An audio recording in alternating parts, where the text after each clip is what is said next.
Hi, welcome back to Chapter 6 of Harry Potter and the Sorcerer's Stone. Um, Chapter 5 was quite long. If you remember, it's where we had gone and was reading about how he found out that he was a wizard, and it was his journey to the different shops with Hagrid, and how he was able to um, pretty much get everything that Harry would need for Hogwarts.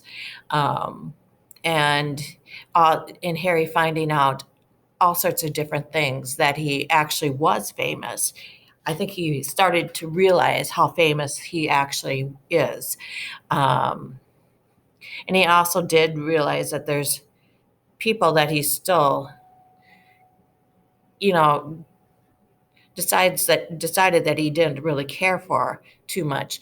Kind of like, like for an example, the boy that was also getting fitted his for his robe. He kind of felt like he was just as shallow and materialistic as what Dudley was, his cousin. Um, and he also had opened up a bunch of questions when he was trying to get fitted for a wand. Um, and the wand that he ended up getting that chose him was actually um, connected to the wand that Voldemort uses. And so it's kind of confusing, like why does he get connected with a wand that's why does he get a wand that's connected this with Voldemort? Why are they two wands that are so similar? Um, so there's still a lot of questions going on in his mind. He's still probably not believing everything. Could you imagine yourself waking up one morning and finding out that you're a wizard or a witch, and all of a sudden your life totally changes, and things that you never knew existed actually is there? Like what was that? The Leaky Cauldron, that shop. Actually, you never noticed it before. You were there before, and you noticed the two shops right beside them. One was, I believe, a bookstore, and the other one was a music store, if I remember right. And then all of a sudden, there's this little cauldron shop that opened up, and then all the different things. You go back behind the cauldron shop, then all of a sudden, it opens a whole alley opens up by if you would touch a certain brick, and all of a sudden it opens up. And then once you walk through it, it closes shut again. All these things would be so confusing for you. I know it is for me, and it sounds like it would be for it is for Harry. Uh, so now this is chapter 6 that we're going to be reading, and we're just also once again looking at the problems that are occurring in the story. Is Valdemar, is he going to be a problem throughout the stories? Are we really going to see the um, Dursleys anymore? What's actually what are our problems? What are, problems with our plot lines, or what's problems with the characters? There's still a lot building. We're not even halfway through the book yet. I I would say once we get through chapter 7, we'd probably be halfway through the book. So the problems are still building. We're not up to the climax yet. We're not even close to the climax yet. Um, so it's going to be interesting to see how things turn. Um, Let me get started because chapter 6 is actually quite long. All right, have a seat. Enjoy. The journey from the platform 9 3/4. Harry's last month with the Dursleys wasn't fun. True, Dudley was now so scared of Harry he wouldn't stay in the same room. while Aunt Petunia and Uncle Vernon didn't shut Harry in the cupboard or force him to do anything or shout at him. In fact, they didn't speak to him at all. Half terrified, half furious, they acted as though any chair with Harry in it was empty. Although this is an improvement in many ways, it did become a bit depressing after a while. Harry kept to his room with his new owl for company. He had decided to call her Hedwig, a name he had found in a history of magic. His school books were very interesting.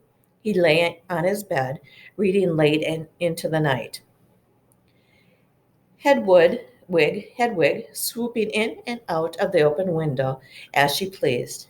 It was lucky that Aunt Petunia didn't come in to vacuum anymore, because Hedwig kept bringing back dead mice. Every night before he went to sleep, Harry ticked off another day on a piece of paper he had pinned to the wall, counting down to September the 1st. On the last night of August, he thought he'd better speak to his aunt and uncle about getting to the King's Cross station the next day. So he went down to the living room where they were watching a quiz show on the television. He cleared his throat to let them know that he was there. Dudley screamed and ran out of the room. And Uncle Vernon? Uncle Vernon grunted to show he was listening. I need a ride to King's Cross tomorrow to go to Hogwarts. Uncle Vernon grunted again. Would it be all right if you gave me a lift? Grunt. Harry supposed that meant yes. Thank you. He was about to go back upstairs when Uncle Vernon actually spoke. Funny way to get to a wizard school, the train. Magic carpets are all got uh okay. Funny way to get to a wizard school, the train. Magic carpet all got punchers in it, have they? Harry didn't say anything. Where is the school anyway?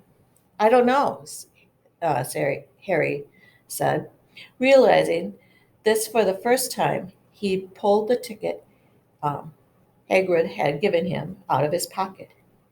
It's just it's just the train from platform 9 3/4 at 11 o'clock. He read. His aunt and uncle stared. Platform what? 9 3/4. Don't talk rubbish, said Uncle Vernon. There is no platform 9 3/4. It's on my ticket. Barking, said Uncle Vernon. Howling, and a lot of them. You'll see. You just wait. All right, we'll take you to King's Crossing. We're going to London tomorrow anyway, or I wouldn't have bothered. Why are you going to London? Harry asked, trying to keep things friendly. Taking Dudley to the hospital, growled Uncle Vernon. Got to have a ruddy tail removed before he's going to Smelding. Harry woke at 5 o'clock the next morning and was too excited and nervous to go back to sleep. He got up and pulled on his jeans because he didn't want to walk into the station in his wizard robes. He'd change on the train. He checked his Hogwarts list yet again to make sure that he had everything that he needed. Saw that Hedwig was shut safely in her cage, and then paced the room, waiting for the Dursleys to get up. 2 hours later, Harry's huge, heavy trunk had been loaded into the Dursleys' car. Aunt Petunia had talked Dudley into sitting next to Harry, and they had set off. They reached the King's Crossing at 10:30. Uncle Vernon dumped Harry's trunk onto a cart and wheeled it into the station for him. Harry thought this was strangely kind until Uncle Vernon stopped dead. Pacing the platforms with a nasty grin on his face. Well, there you are, boy. Platform 9. Platform 10. Your platform should be somewhere in the middle, but you don't seem, but they don't seem to have built it yet, do they?" He was quite right, of course. There was a big plastic number 9 over one platform and a big plastic number 10 over the other. And in the middle, nothing at all. "Have a good term," said Uncle Vernon, with an even nastier smile. He left without another word. Harry turned and saw that the Dursleys drove away. All three of them were laughing. Harry's mouth went rather dry. What on earth was he going to do? He was starting to attract a lot of family funny looks because of Hedwig. He'd have to ask someone. He stopped a passing guard, but didn't dare mention platform 9 3/4. 9 3/4. The guard had never heard of Hogwarts, and when Harry couldn't even tell him what part of the country it is in, he started to get annoyed, as though Harry was being stupid on purpose. Getting desperate, Harry asked for the train that left at 11 o'clock, but the guard said that there wasn't one. In the end, the guard strolled away, muttering something about time wasters. Harry was not trying hard. Harry was trying hard not to panic. According to the large clock over the arrival boards, he had 10 minutes left to get on the train to Hogwarts, and he had no idea how to do it. He was stranded in the middle of a station with a trunk he could hardly lift, a pocket full of wizard money, and a large owl. Hagrid must have forgotten to tell him something. You had to do, Hagrid must have forgotten to tell him something he had to do, like tapping the third brick on the left to get to Diagon's Alley. He wondered if he should get out his wand and start tapping the ticket inspectors standing between the platforms 9 and 10.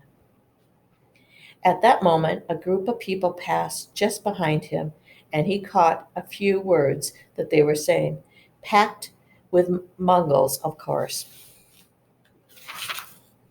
Harry swung around.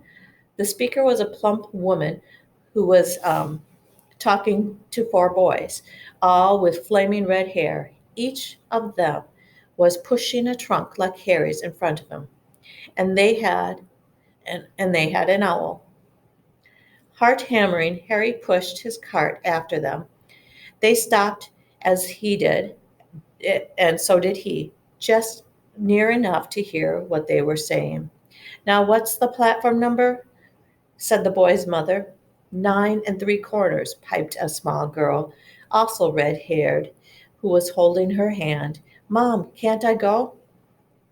"You're not old enough, Ginny. Now be quiet."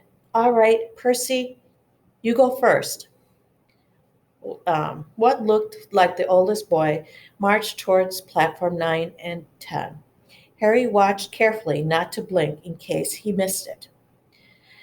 But just as the boy reached the dividing barrier between the two platforms, a large group of tourists came swarming in front of him, and by the time the last backpack had cleared way, the boy had vanished. "Fred, you're next," the plump woman said. "I'm not Fred, I'm George," said the boy. "Honestly, woman, you call yourself our mother? Can't you tell I'm George?" "Sorry, George, dear.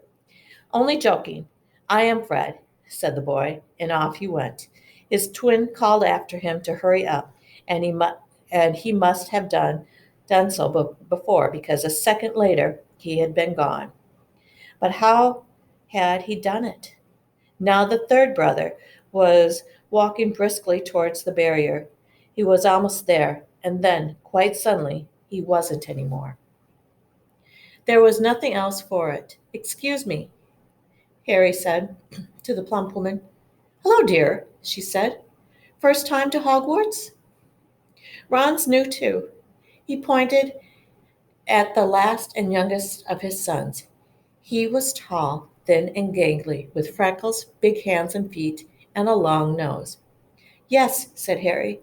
The thing is, the thing is, I don't know how to get onto the platform, she said kindly, and Harry nodded.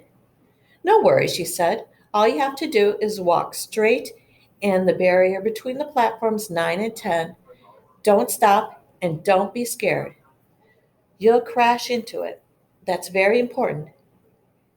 Best do it at a bit of a run.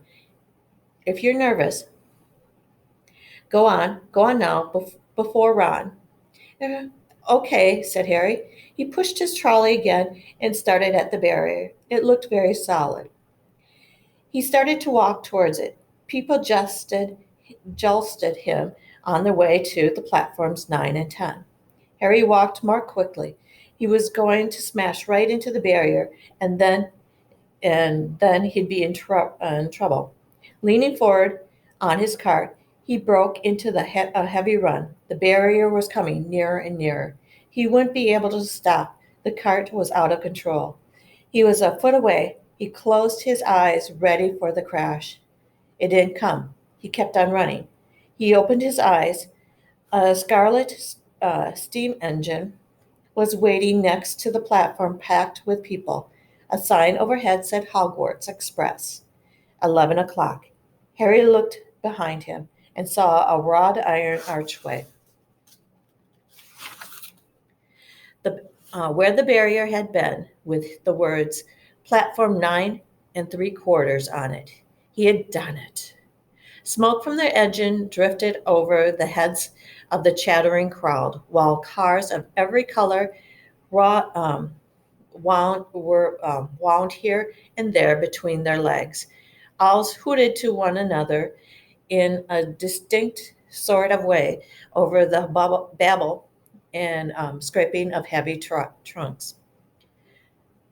The first few carriages were already packed with students, some hanging out in the windows to talk to their family, some fighting over seats. Harry pushed his cart off down the platform to search of an empty car. He passed a round faced boy who was saying, Gran, I lost my toad again. Oh, Neville, he heard the old woman sigh. A boy with dreadlocks were surrounded by a small crowd. Give us a look, Lee. Go on. The boy lifted the lid of the box in his arms, and the people around him shrieked and yelled at something inside poked out a long, hairy leg. Harry pressed on through the crowd and found an empty compartment near the end of the train.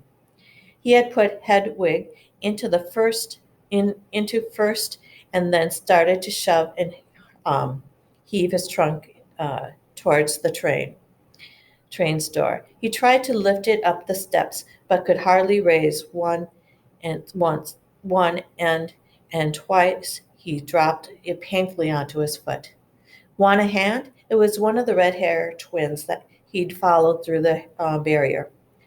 Yes, please, Harry panted. Hey, Fred, come on and help.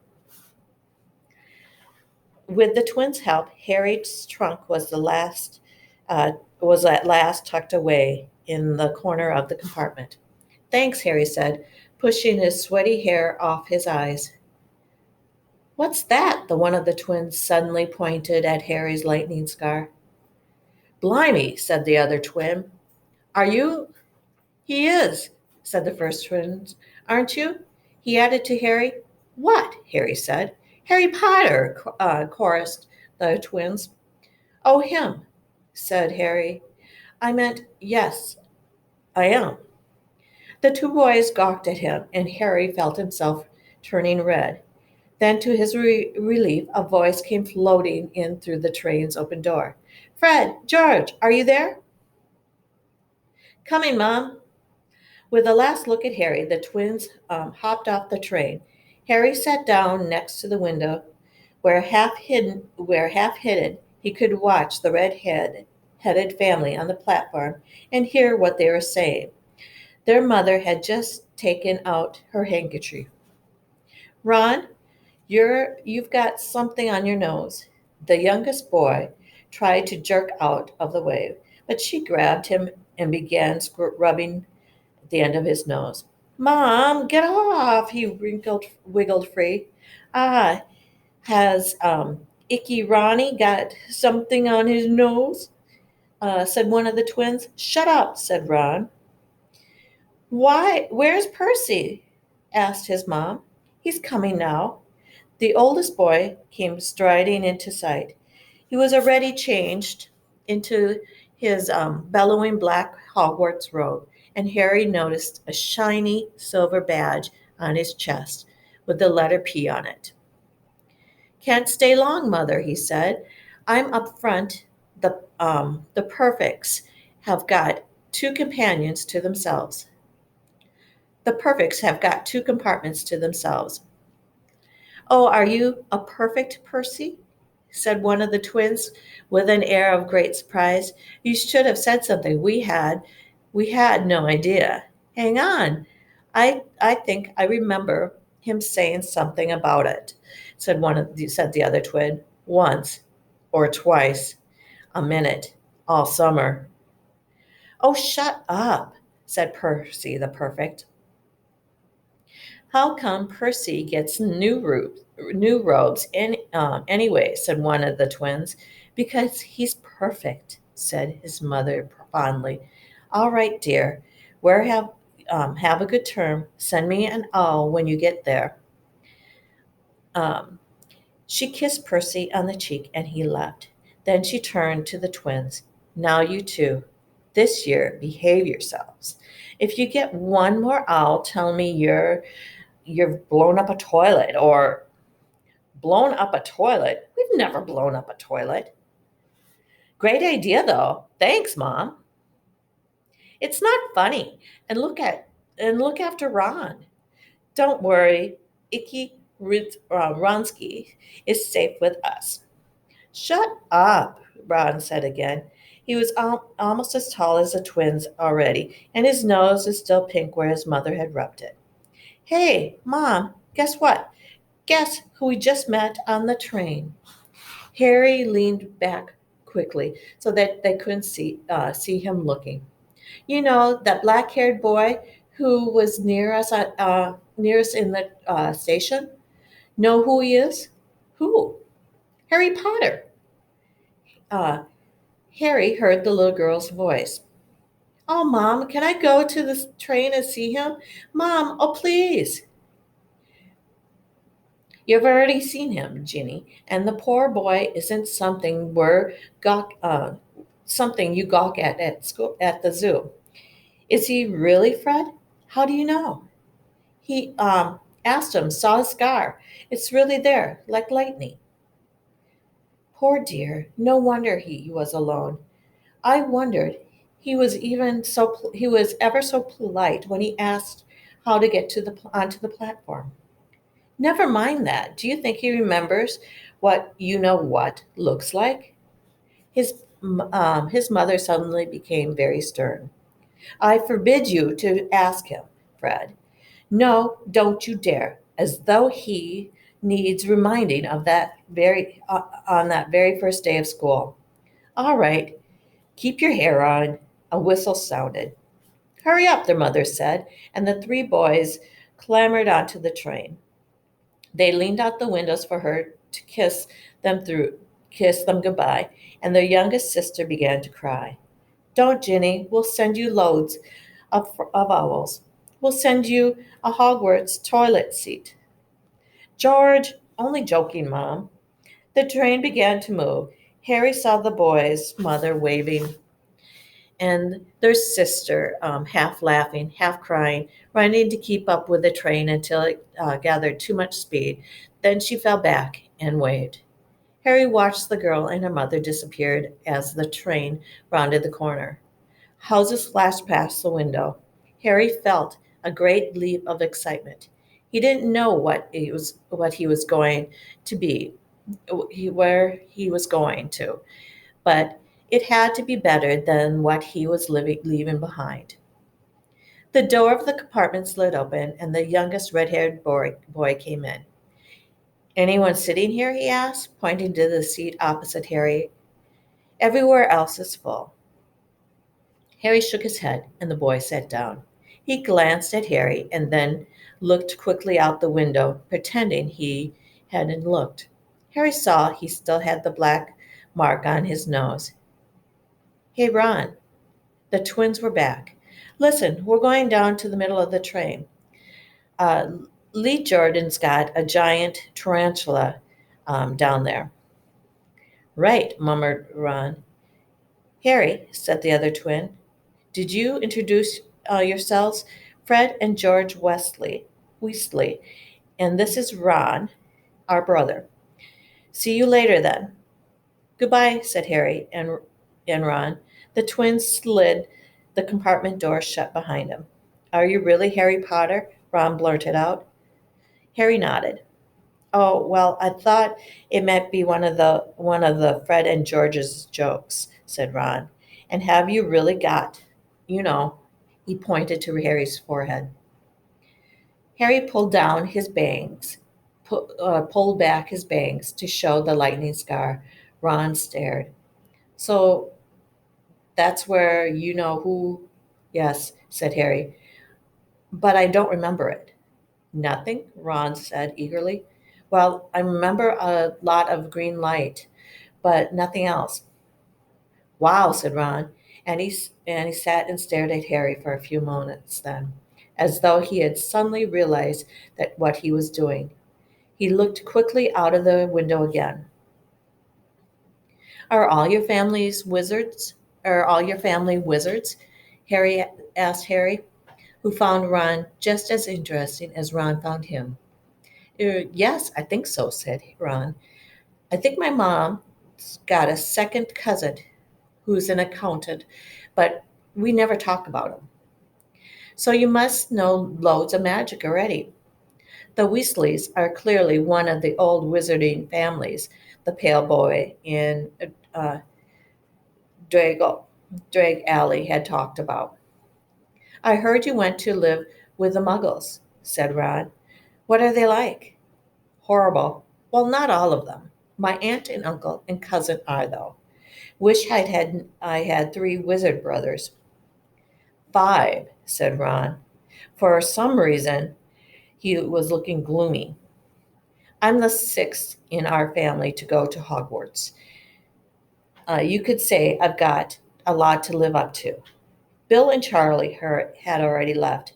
Bill was head boy, and Charlie was captain of the cribbage. Um, Now Percy's a perfect. Fred and George mess up a lot, but they still get really good marks, and everybody thinks they're really funny. Everybody expects me to do as well as the others, but if I do, it's no big deal because they did it first. You never get away with anything new either. With five brothers, I've got Bill's old robe, Charlie's old wand, and Percy's old rat. Ron reached inside his jacket and pulled out a fat gray rat, which was asleep. His name's Scrabbers, and he and he's useless. He's hardly ever awake.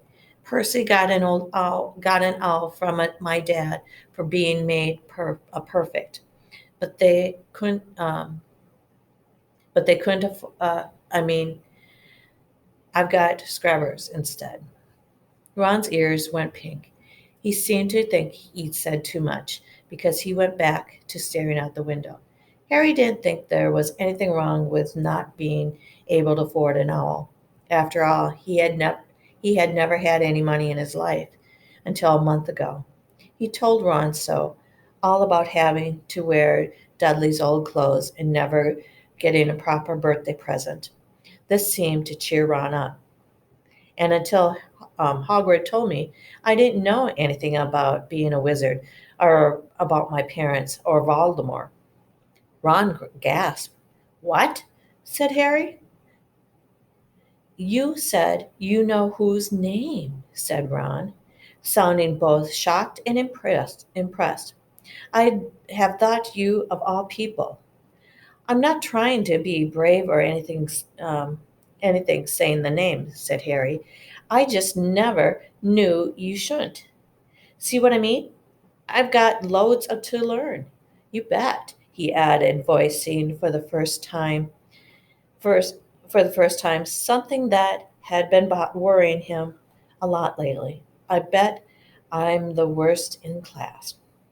"You won't be. There's loads of people who's come from Muggles family, and they learn quickly enough."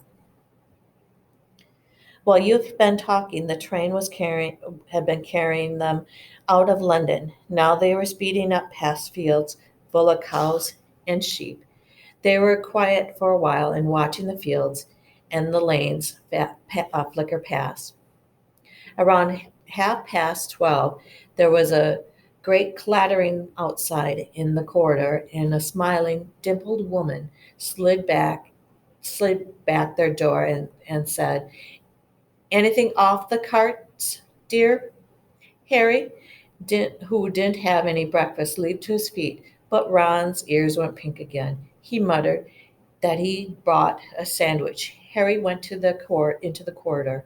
He had never had any money for candy um, when the Dursleys, and now that he had a pocket rattling with coins and silver, he was ready to buy as many Mars bars as he could carry. But the woman didn't have Mars bars. What she did have were berry butts, every flavor beans, Drubble's best blowing gum, chocolate frogs, pumpkin pastries, cauldron cakes, licorice wands, and a number of strange things Harry had never seen in his life. Not wanting to miss anything, he got some of everything and paid the woman 11 silver sickles and 7 bronze knits. Ron stared as Harry brought it all back to the compartment and tipped it in onto the empty seat. "Hungry, are you?" "Starving," said Harry, trying to bite, taking a bite out of the large pumpkin pasty. Ron, who had taken the lumpy package and unwrapped it, there were 4 sandwiches inside. He pulled one of them apart and said, "She always forgets. I don't like corned beef." "Swap you for one of those," said Harry, holding up a pastry. "Go on." "You don't want this. It's all dry," said Ron. "She hasn't got much time," he added. With 5 of us."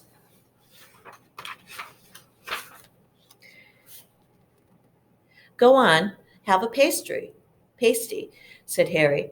"You never had anything to share before, or indeed anyone to share it with." It was a nice feeling sitting there with Ron, eating their way through all Harry's pastries, cakes, and candies. The sandwiches lay forgotten. "What are these?" Harry asked Ron, holding up a pack of chocolate frogs. "They're not really frogs, are they?" He was starting to feel that nothing would surprise him. "No," said Ron, but see what the card is. I'm missing Agapro. What? Of course. Oh, of course. You wouldn't know. Chocolate frogs have cards inside them, to collect. Famous witches and wizards. I've got about 500, but I haven't gotten Agaprias or um, Polomies. Harry unwrapped the chocolate frogs and picked up the card. It was it showed a man's face. He wore half-moon glasses, had a long, cranky nose, and flowing hair, silver hair, beard, and mustache. Underneath the picture was the name of Albus Dumbledore. "Who is this Dumbledore?" said Harry. "Don't tell me you've never heard about Dumbledore," said Ron. "Can I have a frog? I might, I might get agapronies. Thanks." Harry turned over the card and read, Albus Dumbledore, um, currently headmaster of Hogwarts. Considering by many of the greatest wizards of modern times, Dumbledore is particularly famous for the defeat of the dead wizard Grindelwald in 1945, for the discovery of the 12 uses of dragon's blood, and his work with oligarchy with his parents. Nicholas Flamel, Professor Dumbledore enjoys on chamber music and bowling. Harry turned the card over and saw, to his astonishment, that Dumbledore's name had disappeared. He's gone. Well, you can't expect him to hang around all day, said Harry. He'll be back. No, I've got Morgul again. I've got about 6 of her. Do you want it? You can start collecting. Ron's eyes stared at the pile of chocolate frogs waiting to be unwrapped. Help yourself, said Harry. But in, the muggle world, people just stay put in photos. Do they? What? What? They don't move at all? Harry sounded astonished. Weird.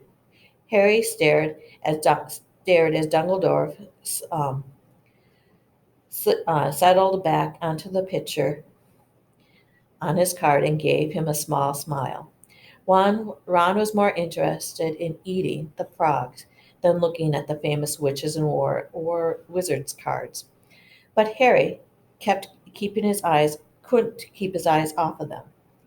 Soon he had not only Dumbledore, Morgella, and but um, Henscus and Woodcroft, Albrecht, Grunson, Cyrus, um, Parasco, and Merlin.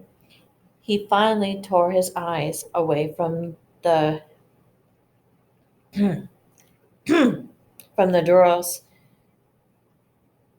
Clindra, who was scratching her nose, to open a bag of berry borts, every flavor of beans. You want to be careful with those, Ron warned Harry. When you eat every flavor, they mean every flavor. You get all the ordinary ones like chocolate and peppermint and marshmallow and marmalade. But then you also get spinach, liver, and tripe. George reckons he had a booger flavored one once. Ron picked up a green bean, looked at it carefully, and bit into its corner. Blimey, it sprouts. Um, they had a good time eating the every flavor beans. Harry got toast, coconut, baked beans, strawberry, curry, grass, coffee, sardines, and he was even brave enough to nibble the end off of a funny gray one. Ron wouldn't touch, which turned out to be pepper. The countryside, now flying past the window, was becoming wilder. The neat fields had been gone. Now there were woods, twisting rivers, and deep green hills. There was a knock on the door of their compartment, and the round-faced boy Harry had passed on the platform 9 3/4 came in. He looked tearful. Sorry, he said, but have you seen a toad at all? When they shook their heads, he wailed, I lost him. He keeps getting away from me. He'll turn up, said Harry. Yes, said the boy miserably. Well, if you see him, he laughed. Don't know why he's so bothered, said Ron. If I'd brought a toad, I'd lose it as quick as I could. Mind you, I brought Scrubbus, so I can't talk. The rat is still snoozing on Ron's lap. He might have died, and you wouldn't know the difference, said Ron in disgust. I tried to turn him yellow yesterday to make him more interesting, but the spell wouldn't work. I'll show you. Look. He rummaged around into his trunks and pulled out a very battered looking wand. It was chipped in places, and something white was glittering at the end.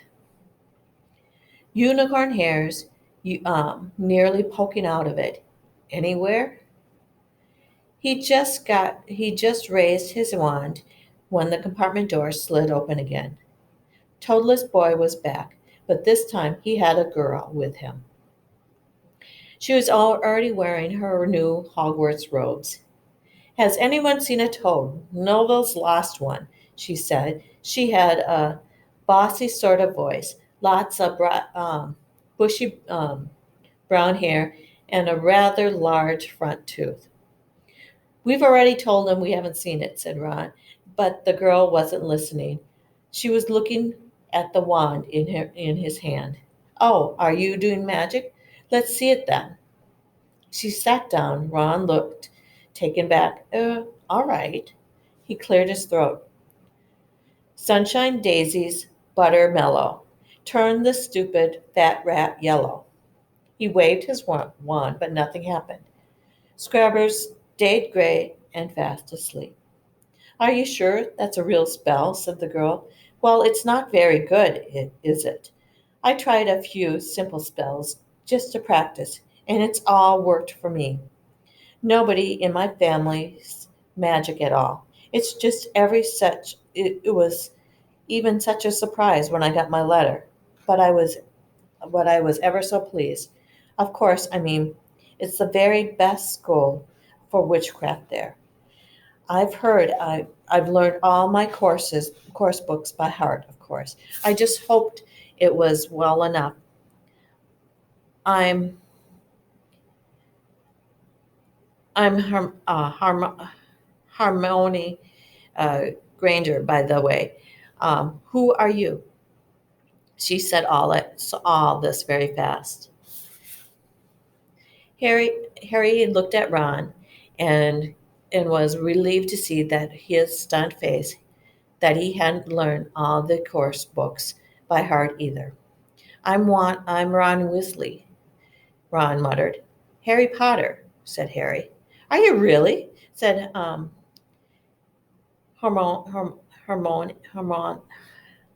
I know all about you. Of course, I got a few extra books from background reading and reading of modern magical history and the rise and fall of the dark arts and the great wizarding event of the 20th century. Am I? Said Harry, feeling dazed. Goodness, don't you know? I'd had found out everything I could if it was me, said Harmony. Uh, do either of you know what house you'd be in? I've been asking around, and I hope to be in um, Gryffindors. It sounds by far the best. I hear that Dumbledore himself was in it, but I suppose Ravenclaw wouldn't be too bad. Anyway, I'd better go and look for Neville's toad. You two had better change. You know, I expect we'll be there soon. And she left, taking the toadless boy with her. Whatever house I'm in, I hope she's not in it, said Ron. He threw his wand back into his trunk. Stupid spell. George gave it to me, but he knew it was a dud. What house are you in? Are your brothers in? Asked Harry. Uh, Gryffindors, said Ron. Gloom seemed to be settling on him again. Mom and Dad were in it too. I don't know what they'd say if I'm not. I don't suppose Ravenclaw wouldn't be too bad. But imagine if they would put me in Slytherin's. That's the house I mean, you know who was in. Yeah, said Ron.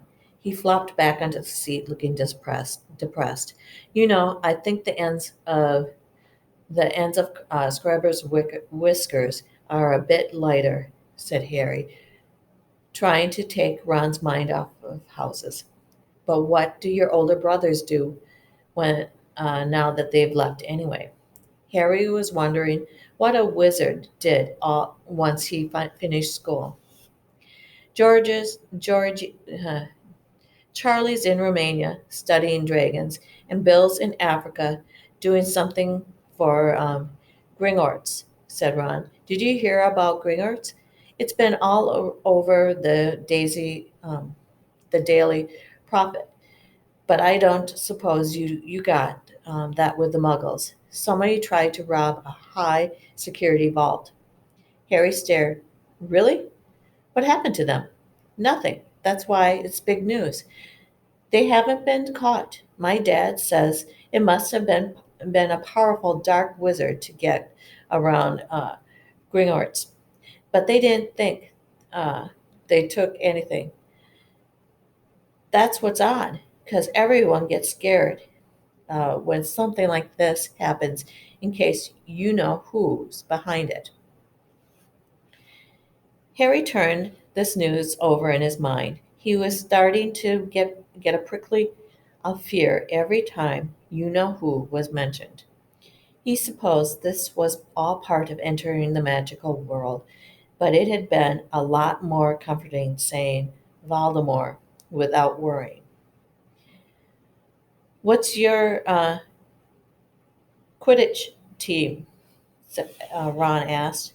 I don't know any, Harry confessed. What? Ron looked dumbfounded. Oh, you wait. It's the best game in the world. And he was off explaining all about the four balls and the position of the seven players, describing famous games he'd been with his brothers and the broomstick he'd like to get if he had the money. He was just taking he was just taking Harry's um, thought on the finer points of the game when the compartment door slid open yet again. But it wasn't Neville, the toeless boy, or Hermione Granger this time. Three boys entered, and Harry recognized the middle one at once. It was a pale boy from Madame Milliken's robe shop. He was looking at Harry with a lot more interest than he'd shown back in the Diagon Alley. Is it true, he said?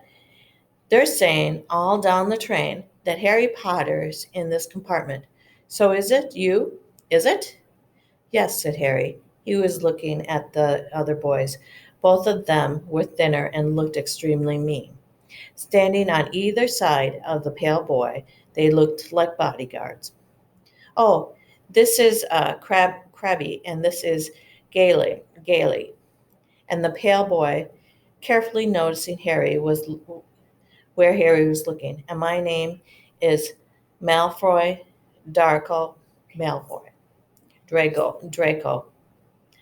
Ron gave a sigh, a slight cough, that which might have been hiding a, a snicker. Draco Malfoy looked at him. Think my name's funny, do you? No need to ask who you are. My father told me all about the Wesleys, had red hair, freckles, and more children than they could afford. He turned back to Harry. You'll soon find out some wizarding families are much better than others, Potter. You don't want to go making friends with the wrong sort. I can help you there. He held out his hand to shake Harry's, but Harry didn't take it. I think I can tell who's the wrong sort um, are for myself, thanks, he said coolly.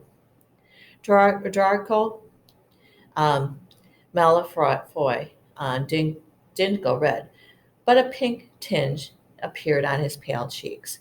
I'd be careful if I were you, Potter, he said slowly.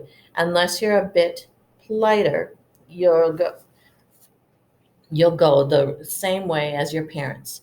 They didn't know what was good for them either.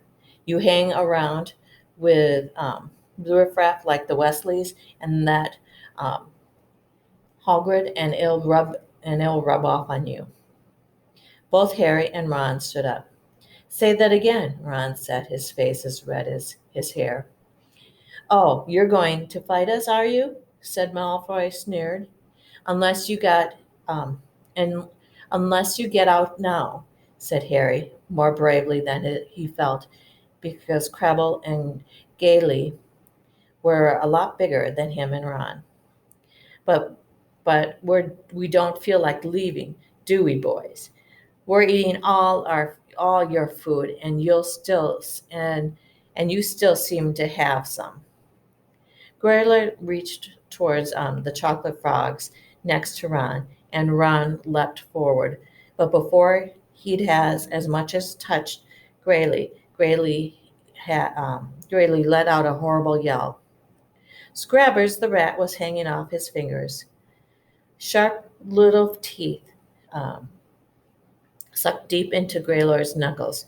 Grabble and Marfly backed away as Grayler swung Scrabbles around and around, howling, and when Scrabbers finally flew off and hit the window, all three of them disappeared at once. Perhaps they thought there was more rats lurking among the sweets, and perhaps they heard footprints, because a second later, um, Harmon Granger came in. What has been going on? She asked, looking at the sweets all over the floor, and Ron picked up Scrabbles by his tail. I think he's been knocked out, Ron said to Harry. He looked closer at Scrabbles. No, I don't believe it. He's gone back to sleep. And so he had. You've met Marfoy before?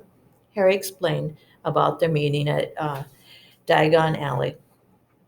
I've heard of his family, Ron said darkly, and were some of the first to come back to our side after the you know who disappeared.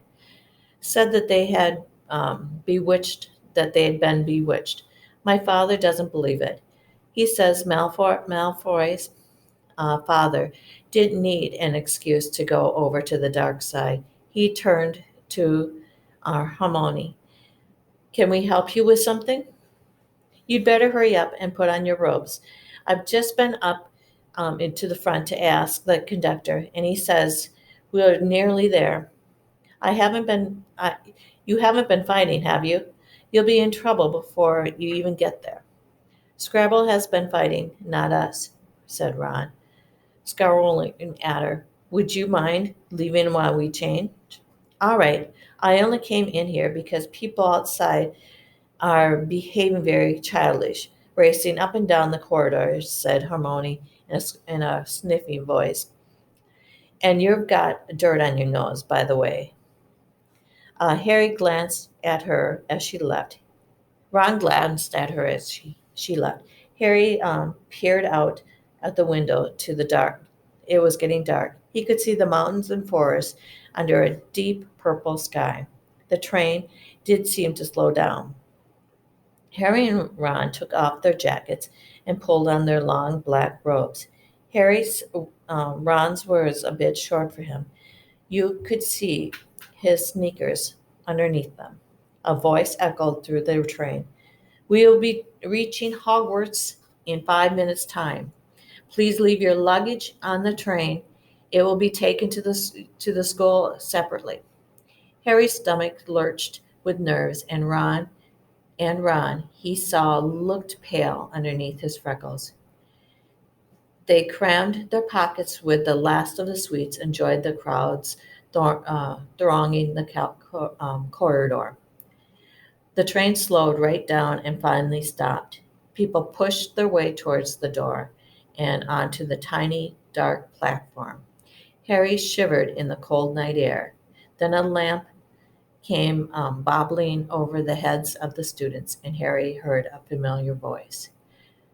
Furs, years over here. All right here, Harry. All right there, Harry. Hogwarts' big, hairy voice beamed over the sea of heads. Come on, follow me. Any more first years? Bind your step now. First years, follow me. Slipping and stammering, they followed Hagrid's down what seemed to be a steep, narrow path. It was as dark and on either side of them that Harry thought they must be in thick trees there. Nobody spoke much. Neville, the boy who kept losing his toad, sniffled once and twice.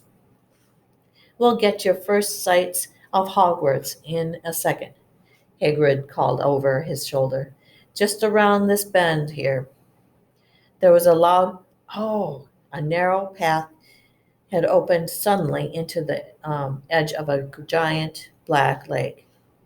Perched on top of a high mountain on the other side, its windows sparkling in the starry sky, was, was a vast castle with many turrets and towers. No more, no more, no more is four to a boat. No more than four to a boat, Hagrid called, pointing to a fleet of little boats sitting in the water by the shore. Harry and Ron were followed into their boat by Neville and Hermione. Everyone in, shouted Hagrid, who had a boat to himself. Right then, forward. And the fleet of the little boats moved off all at once, gliding across the lake, which was as smooth as glass. Every, uh, Everyone was silent, staring up at the great castle overhead. It towered over them as they sailed nearer and nearer to the cliff on which it stood. Heads up, yelled Hagrid as the first boats reached the cliff. They were all bent their heads, and the little boats carried them through a curtain of ivy that hid a wide opening on the cliff's face. There were they were carried along a dark tunnel which seemed to be taking them right underneath the castle until they reached a kind of an underground harbor, where they climbed out of the rock onto rocks and pebbles. "Oh, you three, is this your toad?" said Hagrid, who was checking the boats as people climbed out of them. "Trevor!" cried Neville, blissfully, holding out his hand. Then they clambered up a passageways in the rocks after Hagrid's lamp. Climbing out at last to smooth, damp grass right in the shadows of the castle, they walked up the flight of stone steps and crowded around the huge oak front door. "Everyone's here. You there. Still got your toad?" Hagrid raised a giant fist and knocked 3 times on the castle door. Wow, that was interesting on how they got to the castle. And we also found out how Harry met Ron and Maury. Well, I'll figure out that name. Trust me, I will. Um, that was quite interesting. And I'll be back for chapter 7 and 8 tomorrow.